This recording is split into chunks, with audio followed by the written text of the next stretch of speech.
Welcome back, guys, to Apollo Justice, where after having the dual testimony of Lamiroir and Makito Bay together, translating what did not need to be translated, of course, because Machi can speak some English, we've had a little bit of time to speak to Machi, who does not wish to testify.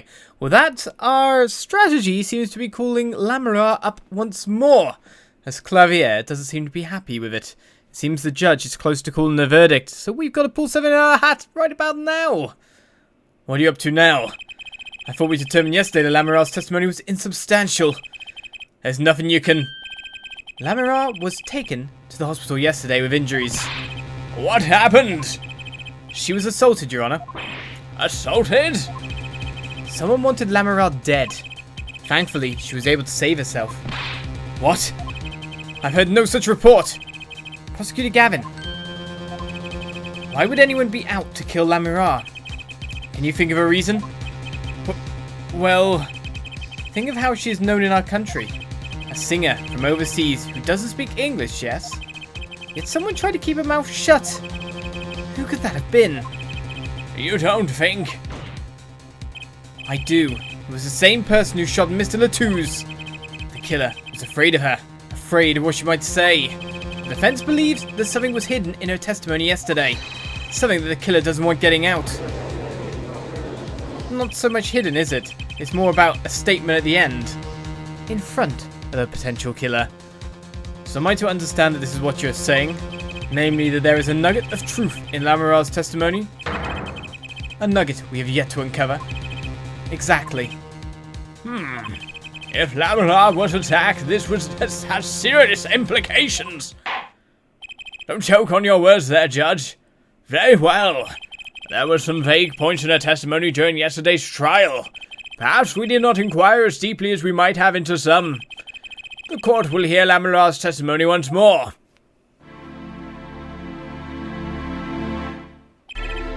Lamiroir, I must apologize. I must ask you to stand again and speak. You need not apologize. I know that Machi is innocent, and I will do all that I can until the court realizes this. Let's review your testimony from yesterday. You told us you heard 2 gunshots and the shooter's voice through the window, and that the voice belonged to Diane Crescend, yes? That is correct. At which point I proved she could not have been correct. She couldn't have heard any of those things. The small window at the scene was closed and was found to be quite soundproof. You have nothing to say to that, Mr. Justice? I don't know exactly what yet, but I do know there's something there. There is, it seems, much you do not know. And yet it is my duty to hear him out. Perhaps the witness would be so kind as to testify once more to the court? Of course, Your Honor. Right then. So we're back to what we did yesterday. But we have been recently just dropped a knowledge bomb about how the venting works. So let's hope that that leads into this. The knowledge we've gained just from our trials is better than investigations, eh? I was on my way from the stage to the backstage exit. That's when I heard them, Mr. Latouze and the detective. I heard the faint sound of a gunshot and stopped. Then I heard another gunshot. There was the smell of gunpowder. I knew I must tell someone, but I was in a hurry, so I kept moving past the small window.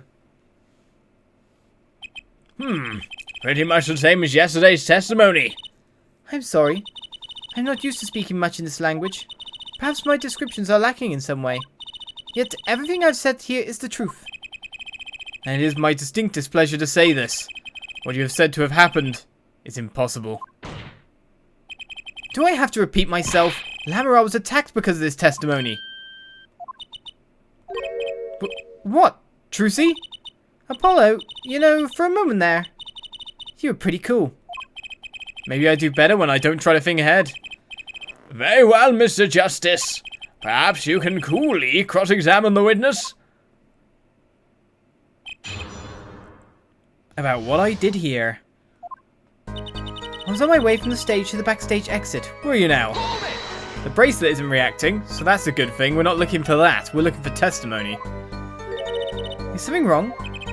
I raised an objection. She's saying the same thing she said before. Mr. Justice?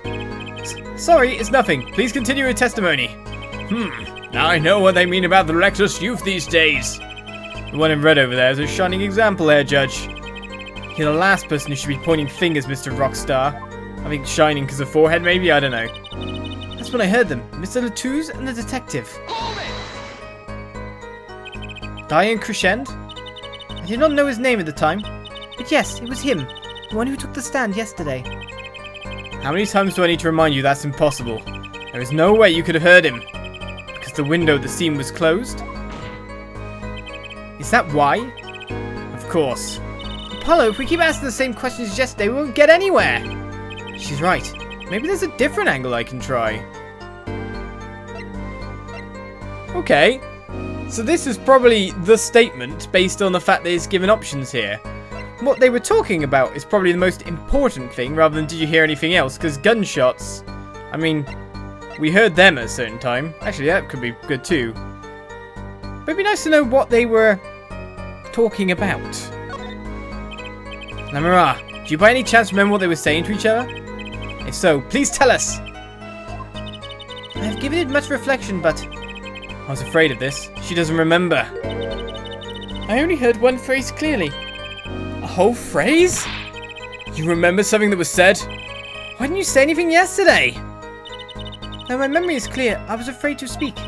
You see, I do not understand what was said. This could be it. The clue I've been waiting for. But, well, what did he say? It was the other man speaking, not Mr. Latouche. The shooter then. Diane Crescend. Well, what did he say? It's over. Press the switch. Now. Switch? And the shooter said this to the victim, Mr. Latouche? I thought it quite strange myself afterward. It is a mystery. What could it possibly mean? Mr. Justice, care to shed some light on this? I mean, sure. I'd be delighted. It's very, very, very vital. Maybe we could add that to the testimony. Maybe, Apollo? Very, very, very vital. From the small window, I heard a voice say, press the switch now. Well, if there's a switch we're talking about, there was a switch present, after all, a remote trigger. So I'm probably presenting to this in the fact of saying, so this is what they were talking about. Then we can lead it into the setting fire to the guitar, which completely changes the time of all this interaction between people.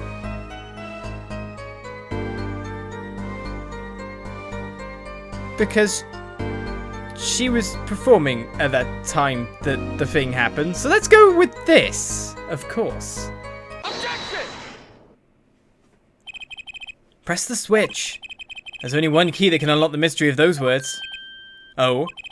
Yet there was nothing in the scene that could be called a switch, save the lights. True, there wasn't a switch at the scene.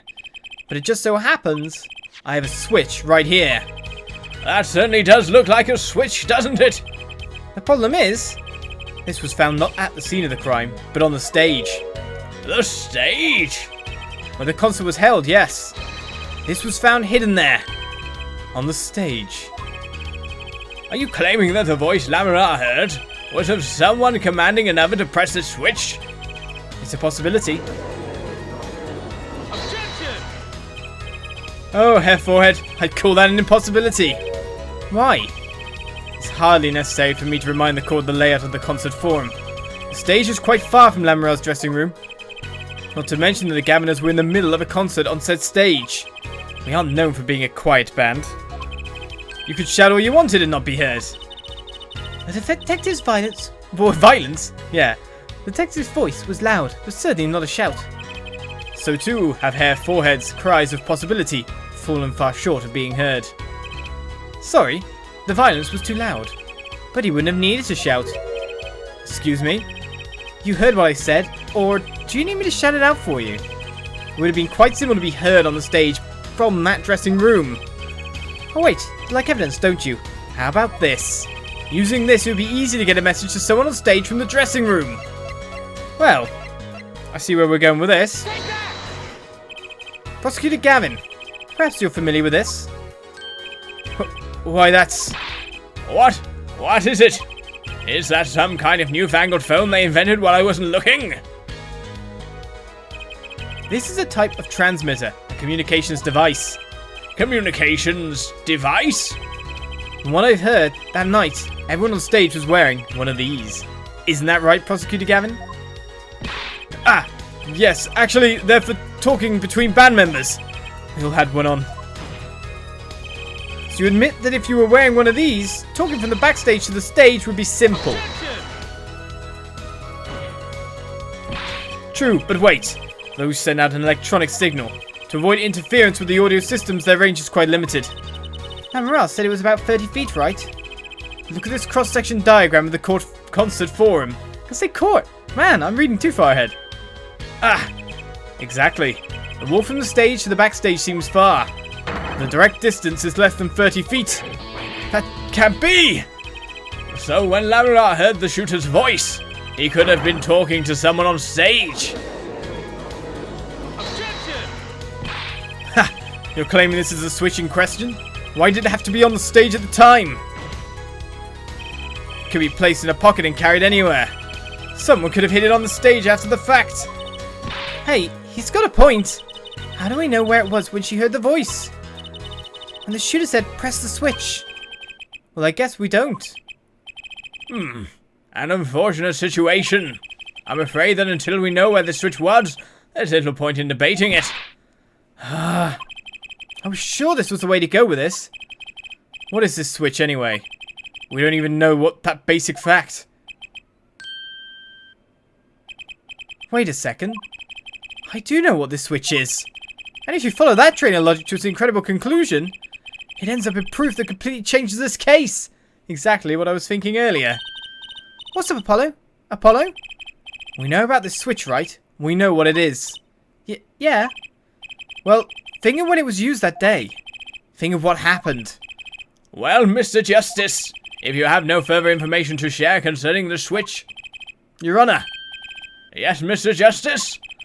I've been remiss in not telling the court this before. I know what this switch is. Well, it seems the defense is set upon linking this switch to the case. Let's see your evidence of the link. What evidence do you have to explain what this switch is? Well, we can definitely tell what that is.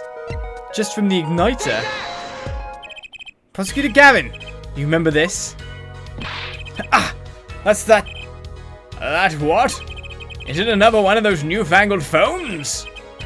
This is an igniter. What phone looks like this? The one that burns your ear. Igniter? You mean it's like a lighter? Yes, actually. You aren't saying this switch is a remote. I am. This is a remote trigger for an igniter. What? Look, I'll show you. No, Mr. Justice, you will cease and desist from burning down this courtroom. Sorry, that was a bit more fun than I expected. If my whiskers had caught on fire. Prosecutor Gavin, let me repeat myself. The switch is a remote igniter trigger. Doesn't that suggest something to you? You're talking about what happened to me, aren't you? Ah, exactly. That night at the concert there was one unusual burst of flame. When your guitar caught fire in the middle of your performance. Wasn't that part of the stage show, though? Prosecutor Gavin was entirely unaware such a thing had been planned, and the guitar that burned was a valuable keepsake. That's right, he got it in Bulgaria from Lamiroir. He said the sound was amazing, before it burned, of course. Now it just kind of smokes. The better the guitar, the brighter it burns. Forward. Yes? Don't tell me you're trying to tie these two things together. Those being the shooter's voice, heard by Lamiroir, and the guitar suddenly catching on fire. I am. It's really simple when you think about it. Mr. Latouze and the shooter were at the crime scene. The shooter was wearing a headset. He ordered someone on stage to press the switch. The switch was pressed, and the guitar caught fire. Well, that does seem to make sense. Though something about it is bugging me. Can't quite put my finger on it. Really? This seems pretty simple to me. Forward. Don't destroy what little respect I have for you. I was expecting something a little more sensible. I guess I was wrong. What's this all about, Prosecutor Gavin? A simple story simply makes no sense. Think, that night, my guitar caught fire, yes. The cause may have been this, indeed. However, the guitar caught fire during the second set. Ah, that's right, of course. Guitar caught fire during Lamiroir's song. Indeed, the shooting happened during the third set. The two are utterly unrelated. Yes, that must have been what was bugging me. The whole premise of this is faulty. See? His story makes no sense. Objection! Are you sure about that? What exactly do you mean, Mr. Justice? Maybe it's not the premise for my explanation of the switch that's at fault. Maybe it's our premise for the entire case so far. What premise is this specifically? I'm glad you asked. I'm saying that maybe the killing didn't take place in the third act. Objection! What's this? The detective Emma Sky heard shots and found the body. All of this happened in the third act. Gunshots rang out. And according to his testimony, Machi was in that dressing room at the time. Where are you going with this, Mr. Justice? Stay with me, Your Honor. He also told us this in his testimony. Namely that the victim had already been shot. We all heard gunshots, but no one saw the shooting. This is insane. Just before the shooting took place, the shooter was heard on his headset, telling someone to press the switch. The next moment, Prosecutor Gavin's guitar burst into flame. We know that a remote-triggered igniter was inside the guitar. From all these facts, we can draw only one conclusion. The crime did not take place during the third act, but during the ballad performance, the second act. What? Order! Order! Order! But that goes against the evidence. What does, Your Honor? This crime was carried out according to the lyrics of that song, yes? Hey, he's right, look! The bullet is supposed to come after the fire. Thinking about it the wrong way. Huh? Look. Why would the shooter craft the events of the day to follow the lyrics anyway? It's an awful lot of trouble to go through. With little merit for the person doing it. Well, I'm sure whoever it was had some reason. Yes, they did. A reason that made it advantageous to follow the lyrics. You're saying the order was reversed on purpose. Reverse, Prosecutor Gavin. If the criminal followed the lyrics strictly, then yes. The shooting would have had to come after the guitar burst into flame. Yet Herr Forehead has raised another possibility. He's claiming that the bullet came not after, but just before the fire. Couldn't have put it better myself. We were only meant to think that the shooting came after the guitar burst into flame. That was the criminal's objective. The crime followed the lyrics to a point, but that was the ruse. Why else would the killer risk discovery by moving the body? That was the final touch to make us think he'd followed the lyrics the whole way. Order! Order! Order! That would explain this most unusual situation. It does. The killer changed the order of events to create himself an alibi. In other words, the killer was someone who had an alibi for the third set, but not the second. I was hoping it wouldn't come to this, but sadly it has. Let me tell you why your little fairy tale makes no sense at all. Oh, it sounds good, I'll give you that. You've given us a reason why the killer bothered following the lyrics of my song. But I question your logic. For it's flawed from the very beginning. Flawed? Yes, a contradiction, Herr Forehead. One I pointed out several times, no less. At the time of the crime, the small window at the scene was closed. How could Lamiroir have heard a voice through it? Oh. I know that you would like to divert our attention from this critical fact, but you're basing your entire line of reasoning on a false premise. Right. Lamiroir's testimony is my entire case. That voice she heard, the shooter's voice. But what if she couldn't hear it, Apollo? Look, what do we have? A man saying press the switch. And near the crime scene we have a switch, which acts as a remote trigger for an igniter. And last but not least, Prosecutor Gavin's flaming guitar. It can't all be coincidence, but how do I make it work? I see a more direct line of questioning is required. When the crime scene was investigated, immediately after the crime. That window was closed. Care to tell us how Lamiroir heard the voice? A key point to be sure. Mr. Justice, can you explain this to the court? Okay, Justice, you got one more thing to prove, and one thing only. Lamar heard a voice. and she heard it during the second set. Think, how was Lamiroir able to hear the voice? The window is open, she has divine hearing, or she was somewhere else. Well, only one of them works. She probably does have great hearing, being blind. Other senses kind of adapt to make up for it. Or at least your brain, for some sense, in some senses, can concentrate harder on another sense than others. The window is open, it's probably not going to be the truth either. So then really, when you think about it, she has to be somewhere else. Now, where was Lamiroir? Where was she? When we investigated the scene, the window was closed. The shooter had no reason to close it, had it been open either. Meaning it was impossible to hear the voice through that window. Ah, it's good to hear you making sense again. For a moment I was afraid you might be a Borginian too. As I was saying, Lamiroir could not hear the voice through that window. So there can only be one explanation. She heard the voice from another location entirely. What's this? You do amuse me so. And here I thought you and a good sense were back on speaking terms. Now I'm afraid you and good sense speak two entirely different languages. Shall I interpret for you, Herr Forehead? Lamiroir clearly stated she heard the voice through that small window. And there is only one small window at the scene. Are you sure? Think about it. Isn't there another small window at the scene? There is? Ah, I know that look. He wants us to ask him. Very well. You claim Lamiroir heard the voice from another location? Mr. Justice, show us where this location was. Lamiroir heard the voice from here. Well, you could say any of these vents. Because where she was... Interestingly enough, it doesn't let me there. So is it one of these vents I'm producing here? Because, of course, we already figured out what must be the trick to the trick. Thanks to Machito Bay, and willing to testify, telling us where he may have hid at some point in time. Because it was part of the magic act. Now, is it presenting on this? Or is it presenting on the actual vent opening, which is kind of hard to hit? But to be honest, because these are up above the crime scene, she can literally have heard it from right there. Hopefully this counts.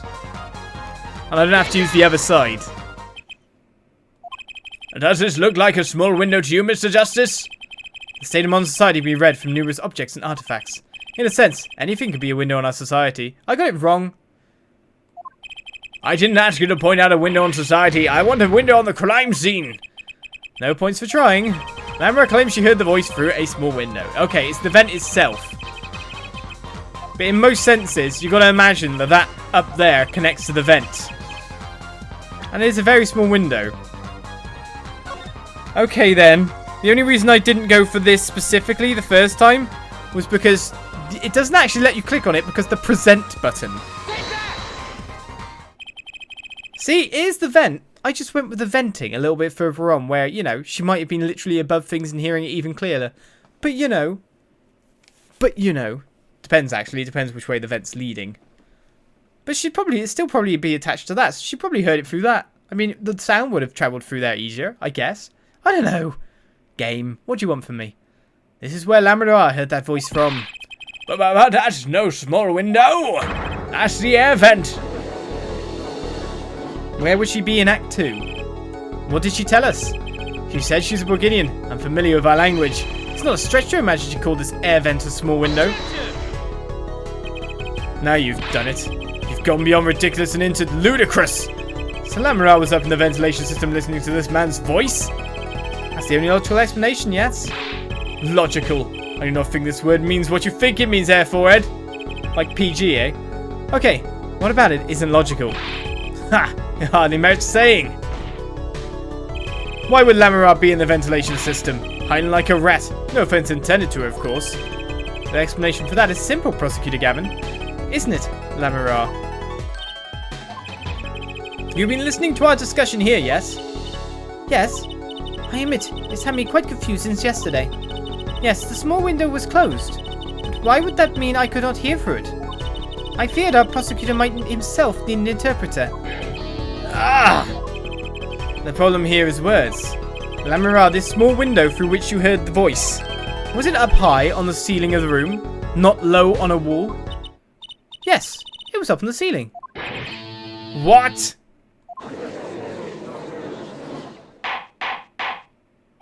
Order, order! I will have order! Witness, you will clarify the statement to the court. Are you in fact saying that you were up above the ceiling of the room? And that's where you heard the moment of the crime? Yes, in fact I was. I'm sorry, I never imagined it would become such an important point. Yes, well, why the heck were you up there? I believe it's time for another testimony. I'm not sure I can't. May I remind you this is a murder trial? We will hear your testimony. Tell us why you witnessed the crime from above the ceiling of that room. Please. Well, looks like I'm on the right track.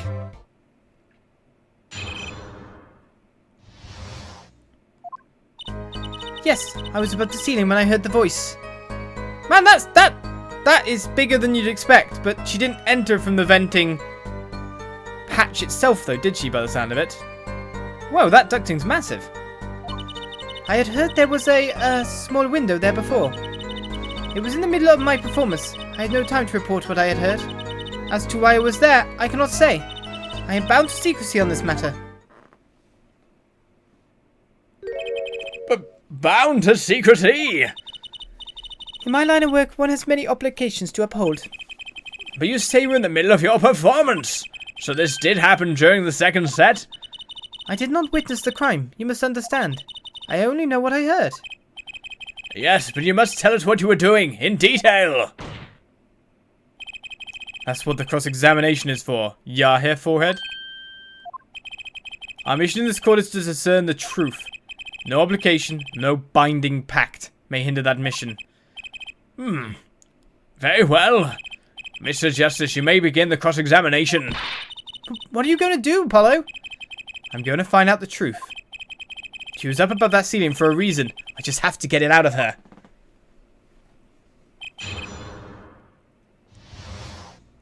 Well, we're moving through quite nicely to prove a fact. The timings of this crime are very wrong. Yes, I was above the ceiling when I heard the voice. Above the ceiling? Could you be more specific? I cannot. Because you're bound to secrecy. Yes. To tell the truth, I was not supposed to even say I was above the ceiling. I dare not say more. Doesn't sound like I'll be able to coax it out of her just by asking. I had heard there was a small window there before. This is when they were doing the maintenance?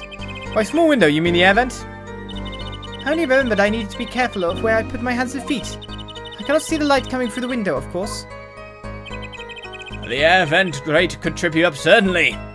So I was walking very carefully when I heard the gunshots. Startled, I crouched and listened. That is when I heard his voice come from the room. Diane's voice. I knew something terrible had happened, yet it was in the middle of my performance. I had no time to report what I had heard. So without a word, you just let the third set start? After the curtain closed for the second set, there was still much to do. You could have prevented this whole misunderstanding if you had only told us sooner. Yes, perhaps I could have. I see little point in badgering the witness. What's done is done. The mind works differently when one is in the middle of a performance. Why, I lost my voice in the middle of a show and kept on singing, completely unaware. Singing without a voice? If only all contradictions were so obvious. If only I could get Lamar to talk. Pressuring her like this doesn't seem to be getting me anywhere. As to why I was there, I cannot say. You heard the gunshots during the second set, during your performance. You're quite sure? Yes. Why would I lie about the time? Why didn't you tell us this yesterday? No one asked me. I thought you all knew. I told you Machi was not the killer. I told you this many times. Yes, you did. You never told us why. I am sorry. I was not able to speak of it. Unable or unwilling. She's not talking, Apollo. What do? We'll just have to prove it ourselves. With evidence, most likely, I'd imagine. Well, we are at another point in our trial juncture. Having moved the time of the crime from Act 3 to Act 2 frees up a lot of individuals who could have been backstage doing it. More to the point, I think the entrapment, or the trap, is falling and snaring Diane Crescend even more. We still haven't got round to proving that he was part and parcel with that, which I'm sure the musical clue will deal with. But now it's time for us to prove what happened with a magic trick, I'm pretty sure. And blow open the door to this case. I'll see you next time. Bye-bye.